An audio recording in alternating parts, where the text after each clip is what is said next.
senón porque se nos brinda a oportunidade de presentar a nosa candidatura, feita con tanta ilusión como a que teñamos fai 25 anos cando naceu Izquierda Unida. Non só coa mesma ilusión, senón que ademais coa vixencia da mesma mensaxe. Seguimos a representar a alternativa de esquerdas á política de dereitas e neoliberal que practican o PSOE e o PP. Seguimos a pedir non a OTAN como por aquel entorno. Seguimos a defender o modelo de empresa pública. Seguimos a defender unha lei electoral xusta. E, en resumo, podemos manter o mesmo fondo da mensaxe agora adaptado aos novos tempos. Tempos nos que vivimos unha situación se cadra peor que a daquele entorno. Económicamente, socialmente, estamos nunha situación máis grave, estancados nun estado de crise económica capitalista que parece non ter fin, e sentíndonos abandonados polos gobernos á mercede dos mercados, que, como todos sabemos, son insaciables e reclaman cada vez máis e máis recortes sociales. Ante este panorama, os homes e mulleres de Izquierda Unida non nos rendimos, seguimos loitando para defender as nosas ideas. Hoxe íamos contar aquí coa presencia de Yolanda Díaz, a nosa coordinadora nacional, pero lamentablemente por motivos de saúde non nos puido acompañar. Pero como somos moi demandados e facemos os nosos deberes, Yolanda nos mandou unha carta que os vou ler a continuación.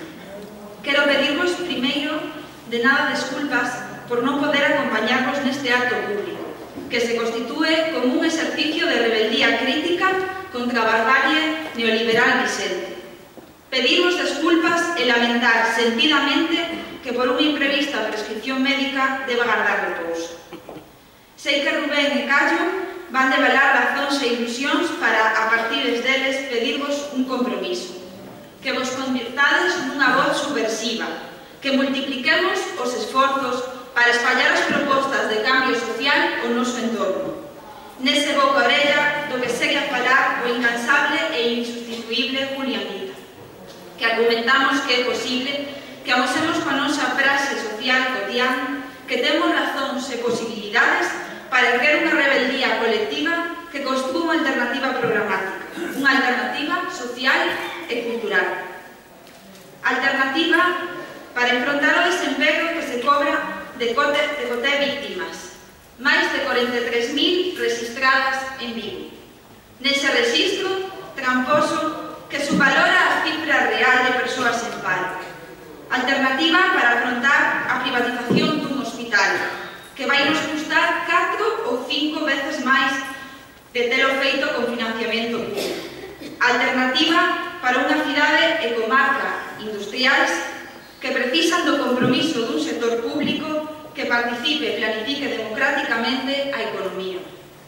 Alternativa para enfrontar o escándalo da privatización do aforro de tantas persoas e anos de traballo coa creación dunha banca pública, que remate coa vergoña das indemnizacións millonarias a directivos que logo predican austeridade e recortes e que remate coas guerras localistas de losadas, negreiras e caballeros a conta nosa. Dicirvos só que fronte a ese guión escrito polo capital e que se adican a cumprir capataces obedientes, na Moncloa e no Hórreo, Zapatero, Feijóo, Rubalcaba e Rajoy, nos atopamos nós e tanta xente como a que devolve vida e rebeldía nas rúas e nas fábricas, coa ousadía de propoñer outra política, outras medidas, outras maneiras de participar na cousa pública, que piden democracia, emprego e benestar, nen máis nen menos. É iniciativa e responsabilidade nosa o propiciar converxencias e achegamentos a todas estas persoas que sabemos que están fartas do que hai. A esas persoas que hai que achegarse e co boca orella explicarles que hai unha alternativa en construción e que para iso as necesitamos, para recorrer un camiño distinto, alternativo, de humanidade e emancipación. De nos depende e podémoslo facer. Adiante, saúde e república.